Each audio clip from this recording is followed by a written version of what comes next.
El género de los sustantivos. The nouns gender.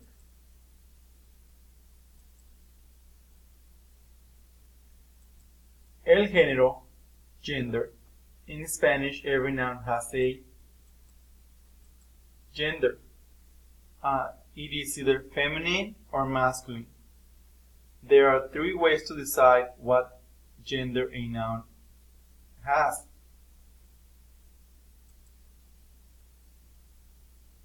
El género. The meaning of the noun. For instance, si el padre means that is masculine.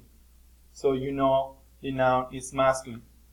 For the people that have a little issue, remember what a noun is. Noun is person, place, or thing. For la madre means mom, and that is feminine. I think this is the easiest concept of the three to remember.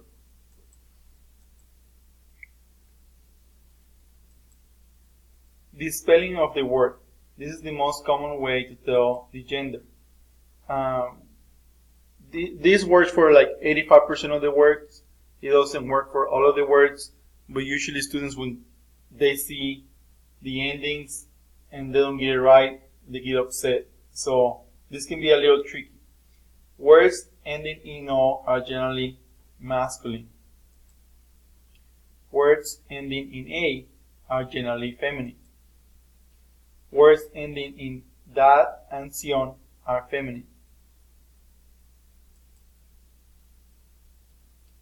This will give you around 85% of the words you will deal in Spanish, 85% of the nouns.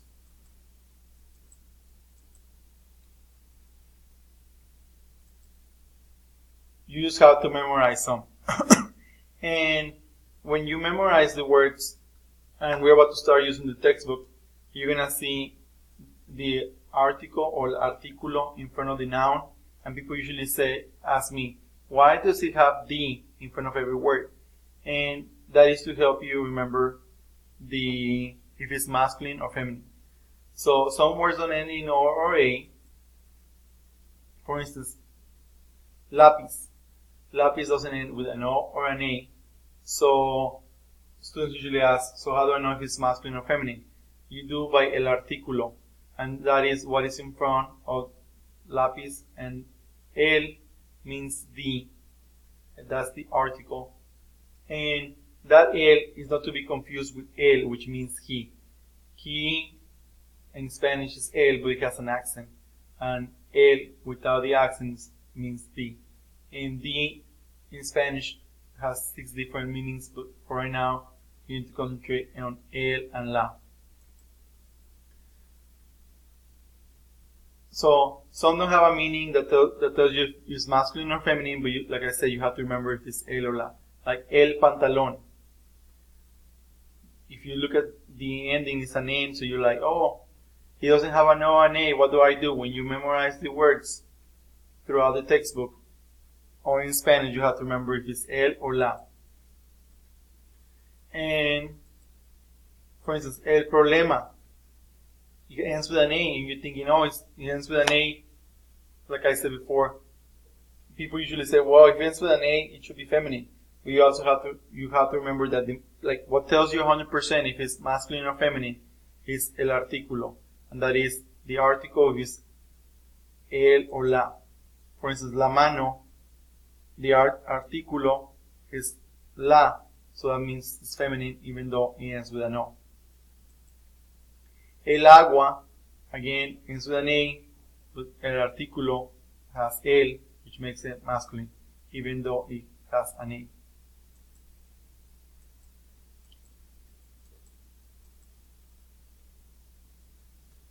I have some practice that we're going to do together, and I hope this helps you. For instance, silla ends with an A. So you're going to think it's feminine? Correct. La silla. The next one, dinero ends with an O. Masculine. El dinero. Mapa. is masculine even though it's with an A. Why? Because el artículo es el mapa. Tienda ends with an A, so you're thinking feminine, and it is feminine. Universidad, we say the ones that are with that and are feminine. Correct. Plato ends with an O, so it should be masculine. Yes. Mapa, excuse me, ends with an A, so it should be feminine. Incorrect. El mapa, el artículo es el mapa. And by this point, most people are already like confused. And so how am I gonna know? And you're gonna know because the words that we're gonna test you on and the words you're gonna study are gonna have el artículo in front, and you're gonna know if it's masculine or feminine. But in case you forget, the hint will be if it's o or a, or if it ends with that or sion. Mesa ends with an A, so it should be feminine. Correct. La mesa. Nación ends with sion, so it should be feminine. Vaso ends with an O, so therefore it should be masculine. It is masculine. Problema ends with an A, so it should be feminine. Incorrect. Problema is el problema. Padre, hijas an I. But padre is masculine, like this means father, so it's el padre. Libertad ends with that, so it should be feminine. Conversación should be feminine because it ends with sion. Perro ends with an O, so it should be masculine. Madre is mother, so it should be feminine. Profesor is el profesor, so it's masculine. La profesora, feminine. Practicamos. This is something we're going to do in class, but I want you to practice if you're watching the video. Profesora, you're thinking it has an A, so should it be feminine or masculine? And you might want to pause the video as I go through these slides.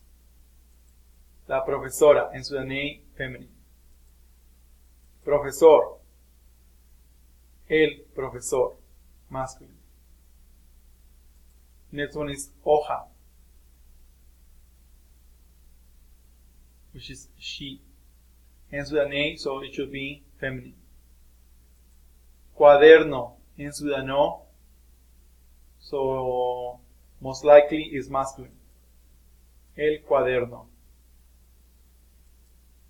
Libro ends with an O, so most likely it is masculine. Pluma, it ends with an A, so it is most likely feminine.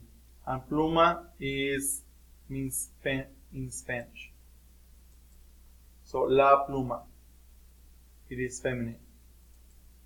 Problema, you're thinking, oh, it ends with an A, problema. So you're thinking the answer is feminine. However, problema, the answer is masculine because el artículo, and that means the article in Spanish, is el problema. So even though the O's and the A's help most of the time, the way to know 100% if it is masculine or feminine is what is in front of the word when you memorize it, el artículo, if it's masculine or feminine. Profesor. Most of the time you're thinking, oh, it doesn't have an O or it doesn't have an A, so I don't know what it is. But if you think about it, a professor is you associate it more with masculine or feminine. And if that is not a clue, then you just have to remember that profesor is el profesor, which is masculine. Ciudad. It doesn't have an O or an A, but it does end with that, so it should be feminine. La ciudad. Biblioteca. Biblioteca, which means library, ends with an A, so most likely it's feminine. La biblioteca. And it is feminine. La biblioteca. Teléfono. Telephone. It ends with an O. So most likely it is masculine. El teléfono. Estampilla. That's stamp. It ends with an A. So most likely it is feminine. La estampilla. Padre. It ends with an E. But father is a more likely masculine or feminine. And it is masculine. El padre. Agua. It ends with an A and it starts with an A. So you probably are thinking that it is feminine, but it's actually masculine. El agua. So even though it's with an A, it is masculine because the artículo is el. In Portuguese, you can have two A's together and they just put a different accent, so you do la agua. But in Spanish, you're going to have LA and then start with the next word with an A. So it's el agua, it makes it masculine. Tradición, ends with acción, so it should be feminine. And it is feminine. Tradición. Carpeta, ends with an A. Most likely it is feminine. And carpeta, it is folder. However, in Tex-Mex, a lot of people use it for carpet, but it is not carpet in Spanish. That's a false cognate, something you were going to learn probably in Spanish too. But a lot of people in Texas use carpeta for carpet, when in reality in Spanish it means folder. Mano, it ends with an O, so you're thinking, oh, it is masculine. However, mano is feminine. La mano. Pluma, it is pen in Spanish from Mexico. Ends with an A, and it means pen, so it's la pluma, feminine. Bolígrafo, it is pen in Spanish from Spain. Ends with an O, so therefore it should be masculine. El bolígrafo. Keep in mind that some words from different countries change because of the people that have lived there, immigration and all the cultural differences. However, even though we have different words, it is not impossible to communicate from one country to the other.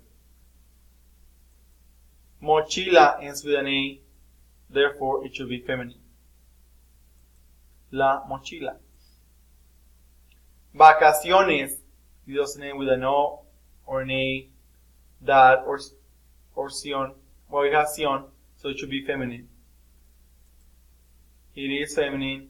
The only difference is that this one, it is plural. It has the ES, which is what we're going to learn on the next video. Thank you for listening.